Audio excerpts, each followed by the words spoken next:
வச்சுட்ட சப்பாத்தி கேட்டேன்.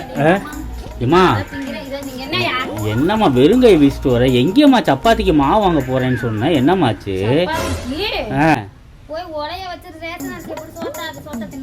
என்னம்மா ஆமா 48 ரூபா இருந்தா நான் வாங்கிட்டு வர வேண்டியதானம்மா? கவர்மெண்ட்ல ஃப்ரீயா கோதுமை கொடுத்ததெல்லாம் நிறுத்திவிட்டாங்க. சப்பாத்தி எல்லாம் இந்திக்காரங்க இங்க வந்து சப்பாத்தியை நல்லா போட்டு நம்ம கோதுமை விலையெல்லாம் ஏற்றிட்டு சோத்தாக்கி இல்லையா? அவங்க என்னைக்கு ஊருக்குள்ள கால் வந்தாங்களோ அம்புட்டு விலைவாசி ஏறி போச்சு. பாக்க நீ கம்மியா வேலை பாரு, எங்க கூட போட்டி போடு. போட்டி போடா. ஆமா நீ மக்களுக்கு வேலை இல்லாம போச்சு. சப்பாத்தி விலை 1 கிலோ 1/2 கிலோ கோதுமை 48 ரூபாய்க்கு விட்டா இப்ப சப்பாத்தி திங்கிறது வாயால தான் திங்கணும். இதாலே தின்னுவாங்க. நல்லா வாயில வருது பாருங்க, நல்லா பேசிட்டு போயிருவேன்.